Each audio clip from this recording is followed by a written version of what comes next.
Sir Sardar Sukhbir Singh Badal, Sardar Sukhbir Singh Badal, Shiromani Akali Dal,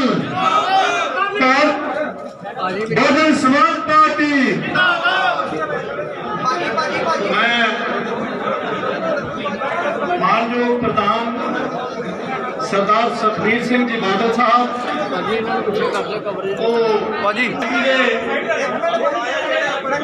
democratic party of India के national president Shri पुरुषोत्तम चड्ढा जी, doctor Nachhattar Pal Singh ji जो Bahujan Samaj party के general secretary ने, मक्कड़ साहब, बटाला साहब, मंगन साहब, शेर सतपाल मान साहब, और मैं एक मिनट जी बादल साहब को जी आया कह विजय पार्टी जी।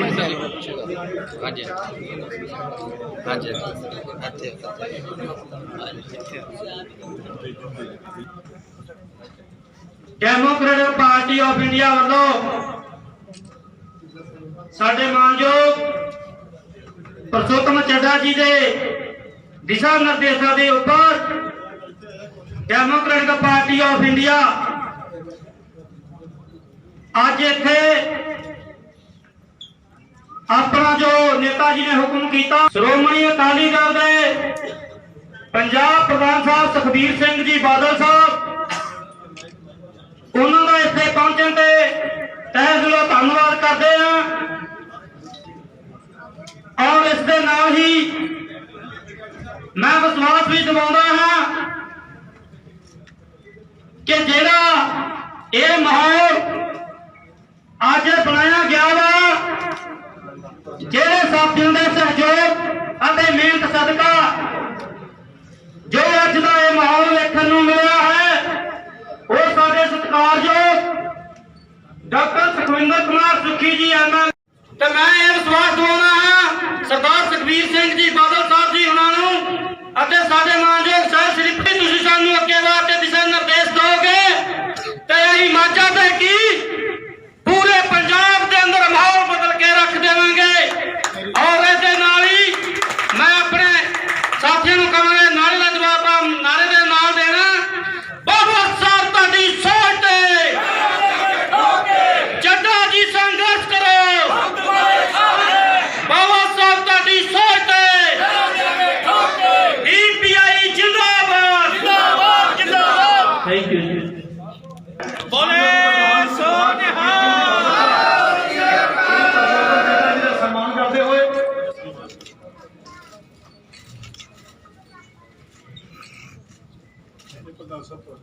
तो मानयोग प्रधान साहब का भी स्वागत जो करते नहीं सर कर रहे नहीं। तो हूँ मैं बेनती करूँगा श्री पुरुषोत्तम चड्ढा जी ने जो नेशनल प्रेसिडेंट ने डेमोक्रेटिक पार्टी ऑफ इंडिया के वो अपने विचार भी ते हमायत का ऐलान करेंगे। भारत वाहिगुरू जी का खालसा वाहिगुरू जी की फतेह।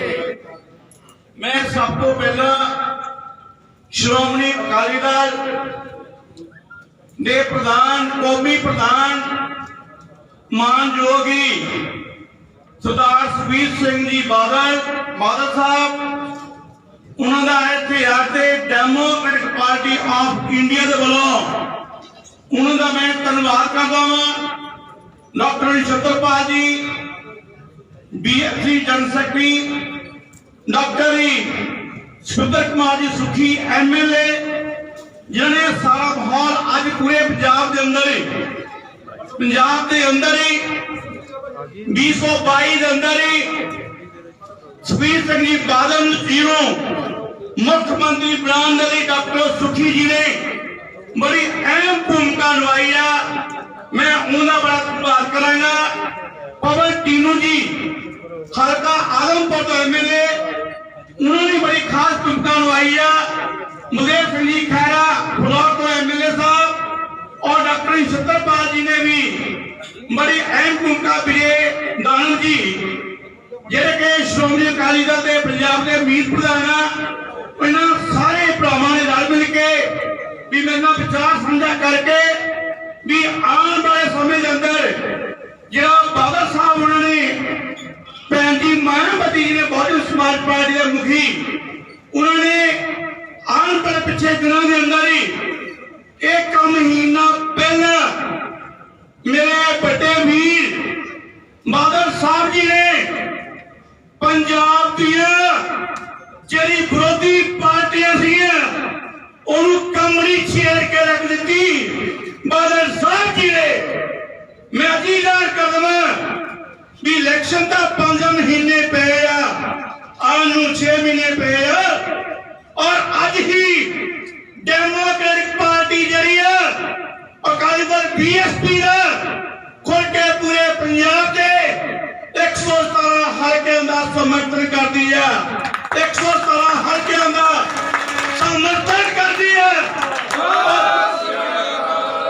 मैं आज ही इलेक्शन 6 महीने पे लेकिन डेमोक्रेटिक पार्टी समर्थन करके आने वाले 2022 के अंदर जे कोई मुख्यमंत्री बनेगा मेरा बड़े भरा मानजोग बादल साहब सुखबीर जी बनेंगे।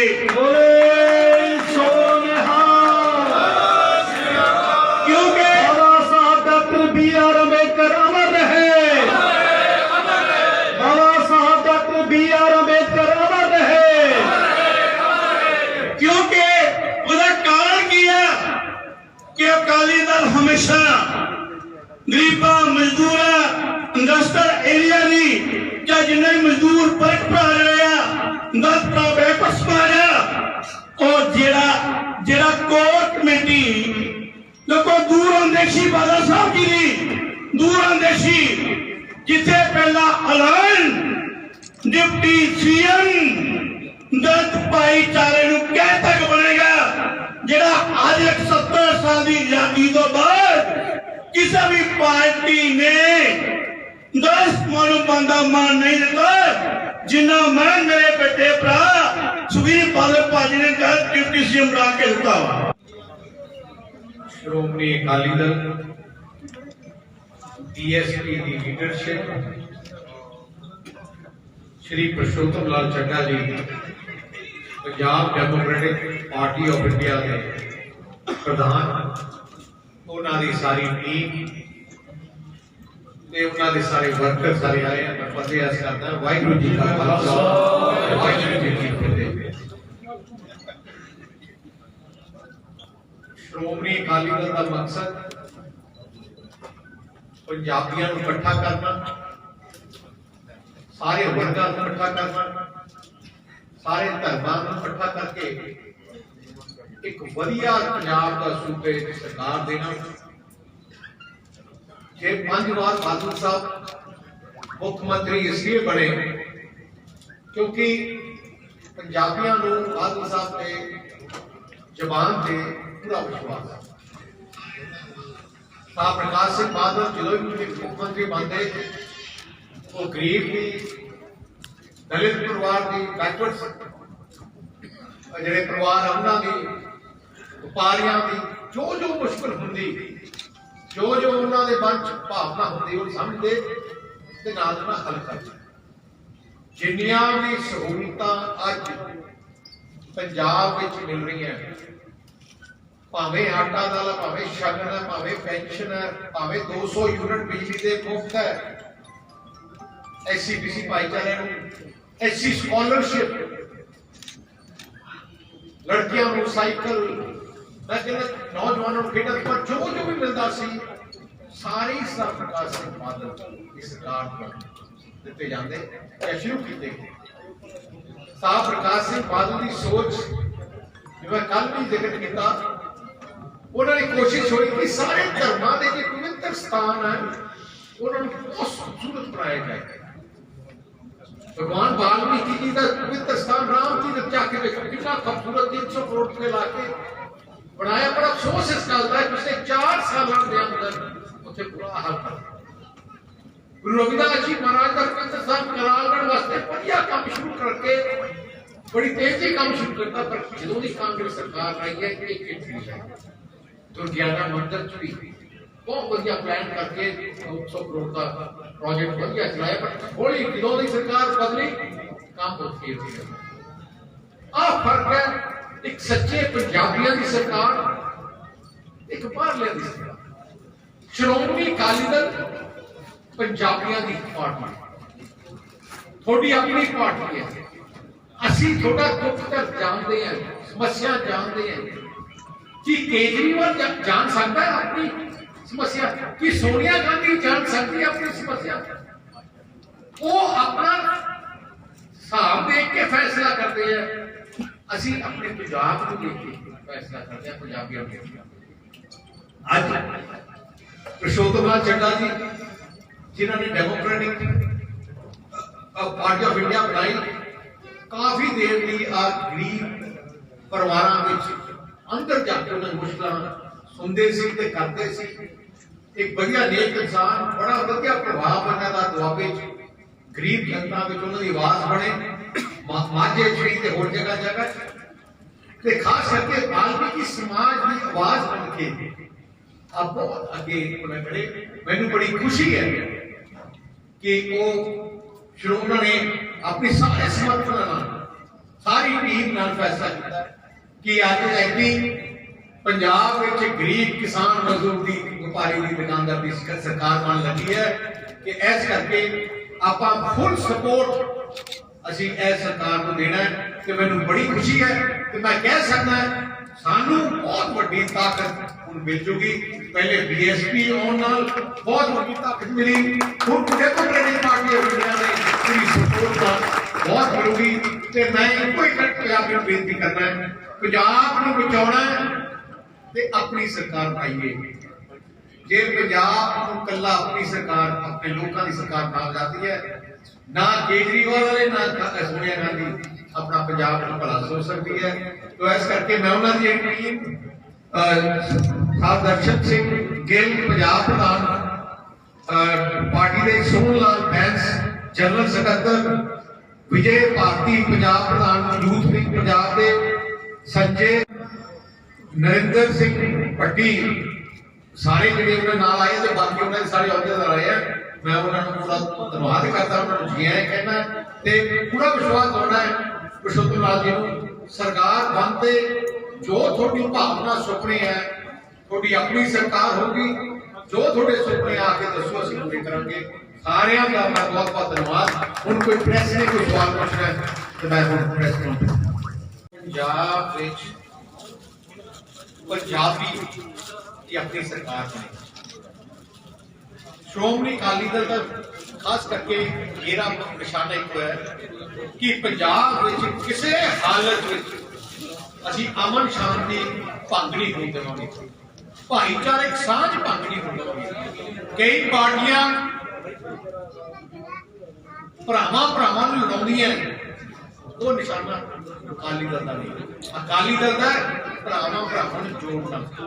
तो इस करके असी सारे भरावां नूं जिन्हां अपने आप दिखा के पूरा मान सत्कार, आ मान सत्कार की गल है, आ कोई ऐ नहीं है कि कुछ गल है पहले मान सत्कार की गल सोच के। सुखबीर जी ऐसी चर्चा चल रही है कि नवजोत सिंह सिद्धू ਨੂੰ ਕਾਂਗਰਸ ਪੰਜਾਬ ਪ੍ਰਧਾਨ ਬਣਾਉਣ ਦੀ ਕੋਸ਼ਿਸ਼ਾਂ ਵਿੱਚ ਲੱਗੀ ਹੋਈ ਹੈ ਤੇ ਜੇਕਰ ਕੱਲ ਨੂੰ ਪੰਜਾਬ ਪ੍ਰਧਾਨ ਬਣਦੇ ਨੇ ਹੋ ਸਕਦਾ ਹੈ ਬਰਗਾੜੀ ਜਾਂ ਬਹਿਬਲ ਕਲਾਂ ਕਾਂਡ ਦੇ ਵਿੱਚ ਤੁਹਾਡੇ ਉੱਤੇ ਕੋਈ ਸਖਤ ਐਕਸ਼ਨ ਕੀਤਾ ਜਾ ਸਕਦਾ, ਉਹਦੇ ਬਾਰੇ ਆਪਣੀ ਕੀ ਤਿਆਰੀ ਹੈ? 4 ਸਾਲ ਹੋ ਗਏ उन्होंने चलान भी पेश करता, पहले दूजा चलान है, दूजी बार है। झूठ होंगे तो सच होंगे। सरकार की हिम्मत भी नहीं पई किसी, मेरा तो छो किसी अकाली दल का नाम वर्कर का नाम नहीं होना, क्योंकि सारी और जी ड्रामा किया झूठ से निर्भर सी ते सच्चाई परमात्मा ने की किया कि जेड़ा बेअदबी के मसले पे सियासत करूगा ना उसका कख नहीं रहूगा। परमात्मा जमा ज्यादा कहती सी एंड तुम देखो ना कांग्रेस खेरू खेरू होगी ते जेड़े भी लगे सी सारे खेरू खेरू हो गए। बादल साहब बेअदबियां करवाइयां किहने आ फिर की ਤੁਸੀਂ ਵੀ ਤੁਹਾਡੀ ਸਰਕਾਰ ਵੇਲੇ ਯਾਰ ਇੱਕ ਇੱਕ ਕਰਕੇ ਪੁੱਛੋ ਯਾਰ। ਸਿੱਧੂ ਦੇ ਪੰਜਾਬ ਪ੍ਰਧਾਨ ਬਣਨ ਤੇ ਤੁਹਾਨੂੰ ਕੀ ਲੱਗਦਾ ਕਾਂਗਰਸ ਸਟਰੋਂਗ ਹੋਏਗੀ ਦੁਬਾਰਾ? ਸਿੱਧੂ ਦਾ ਨਿਸ਼ਾਨਾ ਕੈਪਟਨ ਨੂੰ ਢਾਉਣਾ ਸੀ, ਪੰਜਾਬ ਨੂੰ ਬਚਾਉਣਾ ਨਹੀਂ ਸੀ। तो ਉਹ ਮੌਕੇ ਤੋਂ ਮਿਨਿਸਟਰ ਵੀ ਨਹੀਂ ਆਏ, ਪਰ ਕੋਈ ਨਿਸ਼ਾਨੀ ਹਾਲੇ ਤੱਕ ਮੈਨੂੰ ਯਾਦ ਨਹੀਂ। ਸੋ ਉਹਨੇ ਤਾਂ ਆਪਣਾ ਮਕਸਦ ਪੂਰਾ ਕੀਤਾ ਕਿ ਮੈਂ ਤਾਂ ਕੈਪਟਨ ਨੂੰ ਢਾਉਣਾ ਹੀ ਢਾਉਣਾ। ਹੁਣ ਦੇਖਦੇ ਆ ਕੌਣ ਕਿਹਨੂੰ ਢਾਉਂਦਾ ਹੈ। ਨਿਸ਼ਾਨਾ ਪੰਜਾਬ ਨਹੀਂ। ਮਾਦਾ ਸਾਹਿਬ ਜਿਵੇਂ ਬਸਪਾ ਦੇ ਨਾਲ ਸੀਟਾਂ ਤੇ ਗੱਲਬਾਤ ਹੋਈ ਸੀ, ਡੈਮੋਕ੍ਰੇਟਿਕ ਦੇ ਨਾਲ ਵੀ ਹੋਈ ਗੱਲਬਾਤ। ਡੈਮੋਕ੍ਰੈਟਿਕ ਅਨਕੰਡੀਸ਼ਨਲੀ ਸਾਨੂੰ ਸਪੋਰਟ ਕਰ ਰਹੀ ਹੈ। ਅਸੀਂ ਸਾਰੀਆਂ ਪਾਰਟੀਆਂ ਨਾਲ ਗੱਲ ਕਰ ਰਹੇ ਹਾਂ। ਅਸੀਂ ਅਡਜਰਨਮੈਂਟ ਮੋਸ਼ਨ ਲੈ ਕੇ ਆ ਰਹੇ ਹਾਂ। ਸਾਰੀਆਂ ਪਾਰਟੀਆਂ ਨੂੰ ਮੈਂ ਵੀ ਅਪੀਲ ਵੀ ਕਰਦਾ ਕਿ ਸਾਡੇ ਅਡਜਰਨਮੈਂਟ ਮੋਸ਼ਨ ਦਾ ਸਾਥ ਦੇਣ ਕਿ ਆਪਾਂ ਅਡਜਰਨਮੈਂਟ ਮੋਸ਼ਨ ਲਿਆ ਕੇ ਬੀਜੇਪੀ ਦੀ ਮੋਦੀ ਸਰਕਾਰ ਨੂੰ ਉੱਥੇ ਘੇਰੀਏ। ਬਾਦਲ ਸਾਹਿਬ ਪਾਰਟੀਆਂ ਦੇ ਨਾਲ ਗੱਲਬਾਤ ਚੱਲ ਰਹੀ ਸਾਡੀ ਤੁਸੀਂ ਅਗਲੇ ਦੇਖੋਗੇ ਜਿਹੜੇ ਪੰਜਾਬ ਵਿਦੇਸ਼ੀ ਪਾਰਟੀਆਂ ਉਹ ਸਾਰੀਆਂ ਇਕੱਠੀਆਂ ਹੋ ਰਹੀਆਂ ਝੰਡੇ ਥੱਲੇ, ਕਿਉਂਕਿ ਸਾਡੀ ਜਿਵੇਂ ਮੈਂ ਕਿਹਾ ਸੋਚ ਪੰਜਾਬੀਆਂ ਨੂੰ ਜੋੜਨਾ ਹੈ, ਤੋੜਨਾ ਨਹੀਂ। ਚਰਚਾਵਾਂ ਇਹ ਵੀ ਚੱਲ ਰਹੀਆਂ ਕਿ ਬੀਜੇਪੀ ਦੇ ਵੱਡੇ ਚਿਹਰੇ ਵੀ ਅਕਾਲੀ ਦਲ ਚ ਆਉਣ ਨੂੰ ਫਿਰਦੇ ਨੇ। ਮੈਂ ਹਲੇ ਕੋਈ ਕਮੈਂਟ ਨਹੀਂ ਕਰਨਾ ਚਾਹੁੰਦਾ। ਹਰ ਪਾਰਟੀ ਦੇ ਬਹੁਤ ਲੋਕ ਇੱਥੇ ਆਉਣਾ ਚਾਹੁੰਦੇ ਆ, ਪਰ ਅਸੀਂ ਉਹਨਾਂ ਨੂੰ ਲਵਾਂਗੇ ਜਿਹੜੇ ਲੋਕਾਂ ਨੂੰ ਸ਼੍ਰੋਮਣੀ ਅਕਾਲੀ ਦਲ ਦੀ ਪਾਲਿਸੀਜ਼ ਤੇ ਜਿਹੜਾ ਆਪਣੇ ਜਿਹੜੀ ਭਾਵਨਾ ਪੂਰੀ ਸਟਰੋਂਗ ਹੋਈ ਸਕਦੀ ਹੈ। ਸਰ ਕੇਜਰੀਵਾਲ ਦੀ ਵਾਲੀ ਐਂਟਰੀ ਹੋਊਗੀ ਸਰ? ਬੀਜੇਪੀ ਵਾਲਿਆਂ ਦੀ ਅਕਾਲੀ ਦਲ ਚ ਮੈਂ ਕਿਹਾ ਅਸੀਂ ਦੇਖਾਂਗੇ ਕਿਹੜੇ ਇੰਡੀਵਿਜੂਅਲ ਕੇਸਿਸ ਦੇਖ ਕੇ ਅਸੀਂ ਕਰਾਂਗੇ। ਸਰ ਕੇਜਰੀਵਾਲ ਨੇ ਫ੍ਰੀ ਬਿਜਲੀ ਦਾ ਜਿਹੜਾ ਉਹ ਦੇ ਕੇ ਤੇ ਪੰਜਾਬ ਦੇ ਵਿੱਚ ਇੱਕ ਆਪਣੀ ਮਜ਼ਬੂਤੀ ਬਣਾਉਣ ਦੀ ਕੋਸ਼ਿਸ਼ ਕੀਤੀ। ਸ਼੍ਰੋਮਣੀ ਅਕਾਲੀ ਦਲ ਵੱਲੋਂ ਐਸੀ ਕਿਹੜੀਆਂ ਮੇਨ ਮੈਂ ਕੇਜਰੀਵਾਲ ਸਾਹਿਬ ਨੂੰ ਬੇਨਤੀ ਕਰਨਾ ਚਾਹੁੰਦਾ, ਮੁੱਖ ਮੰਤਰੀ ਉਹ ਦਿੱਲੀ ਦੇ ਹੈ। ਸਭ ਤੋਂ ਪਹਿਲੇ ਆਪਣੇ ਸੂਬੇ ਦਿੱਲੀ 300 ਯੂਨਿਟ, ਜੇ 300 ਯੂਨਿਟ ਦਿੱਲੀ ਦੇਣਗੇ ਇਹਦਾ ਮਤਲਬ ਦੇਣਗੇ ਇਲੈਕਸ਼ਨ ਤੋਂ ਪਹਿਲੇ, ਫਿਰ ਅਸੀਂ ਮੰਨਾਂਗੇ ਕਿ ਉਹਨਾਂ ਦਾ ਦਿਲੋਂ ਝੂਠ ਹੈ ਕਿਸੇ ਦਾ। ਦੂਜੀ ਗੱਲ ਦਿੱਲੀ ਮਾਡਲ ਕਹਿੰਦੇ ਆ ਤੇ ਪ੍ਰੈਸ ਕਾਨਫਰੰਸ ਵੀ ਕੇਜਰੀਵਾਲ ਨੇ ਕਿਹਾ ਜੇ ਇੱਕ ਵੀ ਯੂਨਿਟ ਤੁਹਾਡਾ ਉੱਤੇ ਹੋ ਜੇ ਤੇ 300 ਦਾ ਪੈਸਾ ਲੱਗੂਗਾ। ਤੇ ਜਦੋਂ ਤੁਸੀਂ ਸਵਾਲ ਪੁੱਛਿਆ ਸੀ ਮੀਡੀਆ ਨੇ, ਉਹਨਾਂ ਨੇ ਜਵਾਬ ਵੀ ਦਿੱਤਾ ਸੀ ਭਾਵੇਂ ਭਗਵੰਤ ਮਾਨ ਤੇ ਝੂਠੇ ਬੋਰਡ ਲਾਈ ਜਾਂਦੇ ਆ, ਪਰ ਕੇਜਰੀਵਾਲ ਨਹੀਂ ਹਟਿਆ। ਇਸ ਕਰਕੇ ਸੱਚਾਈ ਹੁੰਦੀ ਹੈ। ਤੇ ਮੈਂ ਤੁਹਾਨੂੰ ਇੱਕ ਗੱਲ ਦੱਸਾਂ, ਇਹਨਾਂ ਕੇਜਰੀਵਾਲ ਦੀ ਸਰਕਾਰ ਝੂਠ ਤੇ ਨਿਰਭਰ ਹੈ। ਇੱਕ ਮਹੱਲਾ ਕਿਹਨੇ ਬਣਾਇਆ ਤੇ ਖਾਤ ਆਪਣੇ ਪੰਜਾਬ ਦੇ ਵਿੱਚ, ਤੇ ਫਿਰ ਜਦੋਂ ਕੋਵਿਡ ਦੀ ਲੜਾਈ ਹੋਈ ਲੋਕੀ ਦਿੱਲੀ ਹਸਪਤਾਲ ਛੱਡ ਕੇ ਪੰਜਾਬ ਦੇ ਹਸਪਤਾਲ ਚ ਆਉਣ ਲੱਗੇ। ਕਿਉਂ? ਇੰਨਾ ਬੁਰਾ ਹਾਲ ਸੀ। ਬਾਦਲ ਸਾਹਿਬ ਮੁਫਤ ਬਿਜਲੀ ਦੀ ਗੱਲ ਜੇ ਆਪਾਂ ਛੱਡ ਵੀ ਦਈਏ, ਤੁਹਾਨੂੰ ਨਹੀਂ ਲੱਗਦਾ ਪੰਜਾਬ ਦੀ ਬਿਜਲੀ ਬਹੁਤ ਜ਼ਿਆਦਾ ਮਹਿੰਗੀ ਹੈ, ਚਾਹੇ ਪਿਛਲੀ ਸਾਡੀ ਸਰਕਾਰ ਸੀ ਚਾਹੇ ਕਾਂਗਰਸ ਦੀ? ਨਹੀਂ, ਸਾਡੀ ਸਰਕਾਰ ਦੇ ਟਾਈਮ ਜੋ ਰੇਟ ਸੀ ਉਦੋਂ 40% ਹੁਣ ਵੱਧ ਗਏ ਹੈ। ਐਂਡ ਦੂਜੀ ਗੱਲ ਜੋ ਅਸੀਂ ਕਿਹਾ ਸੀ, ਜਿੰਨੇ ਅਸੀਂ ਵਾਅਦੇ ਕੀਤੇ ਸੀ, ਤੁਸੀਂ ਯਾਦ ਕਰੋ 90-95% ਅਸੀਂ ਪੂਰੇ ਕੀਤੇ। ਜਿਹੜਾ ਡੇਰਾ ਸੱਚਾ ਸੌਦਾ ਦਾ ਕੇਸ ਹੈ ਬਲਾਸਫੇਮੀ ਵਾਲਾ, ਉਹ ਤੁਹਾਡੇ ਟਾਈਮ ਤੇ ਤੁਸੀਂ ਵਾਪਸ ਲਿਆ, ਉਹ ਇਸ਼ੂ ਬਾਰ-ਬਾਰ ਅਸੀਂ ਮੈਂ ਤੁਹਾਨੂੰ ਇੱਕ ਗੱਲ ਦੱਸਣਾ ਚਾਹੁੰਦਾ ਇਸ ਚੀਜ਼ ਤੇ ਤੁਹਾਨੂੰ ਕੋਈ ਰਿਗਰੈਟਸ ਹੈ? ਪਹਿਲੀ ਗੱਲ ਮੈਂ ਤੁਹਾਨੂੰ ਰਿਕਾਰਡ ਆਪਣਾ ਚੈੱਕ ਕਰ ਲਓ, ਰਿਕਾਰਡ ਚੈੱਕ ਕਰ ਲਓ। ਮੈਂ ਕਹਿ ਰਿਹਾ ਅਸੀਂ ਨਹੀਂ ਵਾਪਸ ਲਿੱਤਾ ਸਾਡੇ ਜਿਹੜੇ ਆਉਣ ਹੈ। 2007 ਵਾਲਾ ਕੇਸ ਸੀਗਾ। ਹਾਂ, ਤੁਸੀਂ ਰਿਕਾਰਡ ਚੈੱਕ ਕਰੋ ਕਦੋਂ ਵਾਪਸ ਹੋਇਆ, ਡੇਟ ਚੈੱਕ ਕਰੋ। 2012 ਦੇ ਇਲੈਕਸ਼ਨ ਤੋਂ ਜਾਂ 5 ਇੱਕ ਮਿੰਟ, ਉਦੋਂ ਵਾਪਸ ਹੋਇਆ ਮੈਂ ਤੁਹਾਨੂੰ ਦੱਸਦਾ ਜਦੋਂ ਕੋਡ ਆਫ ਕੰਡਕਟ ਲੱਗ ਗਿਆ ਸੀ, ਸਰਕਾਰ ਆਉਣ ਲੱਗ ਗਈ ਸੀ ਕਾਂਗਰਸ ਦੀ ਆਉਣੀ ਹੈ, ਤੇ ਉਦੋਂ ਵੋਟਾਂ ਤੋਂ 2 ਦਿਨ ਪਹਿਲੀ ਗੱਲ ਜਦੋਂ ਕਾਂਗਰਸ ਦਾ ਸਾਰਾ ਬਣਿਆ ਸੀ, ਅਸੀਂ ਆਪਣੇ ਟੈਨਿਓਰ ਜਦੋਂ ਤੱਕ ਸਾਡੇ ਕੋਲੇ ਸੀ ਇੱਕ ਕੇਸ ਵਾਪਰ ਨਹੀਂ ਹੋਇਆ। ਤੁਹਾਡੀ ਸਰਕਾਰ ਵੇਲੇ ਵੀ ਹੋਈਆਂ ਤੇ ਉਹ ਸਰ ਤੁਸੀਂ ਕਿਹਨਾਂ ਨੂੰ ਜ਼ਿੰਮੇਵਾਰ ਸਮਝਦੇ? ਅਸੀਂ ਜਦੋਂ ਬੇਅਦਬੀ ਹੋਈ ਅਸੀਂ ਇੱਕਦਮ ਆਪਣੀ ਇਨਕੁਆਇਰੀ ਸ਼ੁਰੂ ਕੀਤੀ, ਪਰ ਜਿੰਨੇ ਵੀ ਆ ਜਾਲੀ ਦੇ ਕਾਂਗਰਸੀ ਫਰੰਟ ਬਣਾਏ ਸੀ ਇਹਨਾਂ ਨੇ, ਆਦੂਵਾਲ ਵਰਗੇ ਕਾਂਗਰਸ ਪਾਰਟੀ ਕੈਪਟਨ ਅਮਰਿੰਦਰ ਸਿੰਘ ਸਾਰੇ ਨੇ ਕਿਹਾ ਕਿ ਅਸੀਂ ਥੋੜੀ ਇਨਵੈਸਟੀਗੇਸ਼ਨ ਨਹੀਂ ਮੰਨਦੇ, ਤੁਸੀਂ CBI ਨੂੰ ਦਿਓ। ਸਾਨੂੰ ਮਜਬੂਰ ਕੀਤਾ, ਸਾਨੂੰ ਤਾਂ ਇਨਵੈਸਟੀਗੇਸ਼ਨ ਕਰ ਨਹੀਂ ਦਿੱਤਾ, ਸਾਨੂੰ ਮਜਬੂਰ ਕੀਤਾ ਪ੍ਰੈਜ਼ੀਡੈਂਟ ਕੋਲ ਕੇ ਗਵਰਨਰ ਕੋਲੇ ਗਏ, ਅਸੀਂ ਸਾਰਾ ਮਾਹੌਲ ਦੇਖਦੇ ਹੋਏ ਅਸੀਂ ਉਦੋਂ ਸੀਪੀਐਮ ਦਿੱਤੀ, ਅਸੀਂ ਦਿੱਤੀ ਉਹਨਾਂ ਦੇ ਕਹਿਣ ਤੇ। ਸਾਨੂੰ ਤਾਂ ਮੌਕਾ ਇਹਨਾਂ ਨੇ 4.5 ਸਾਲ ਇਹਨਾਂ ਕੋਲੇ ਅਸੀਂ ਕੁਝ ਕੀਤਾ ਨਹੀਂ। Thank you.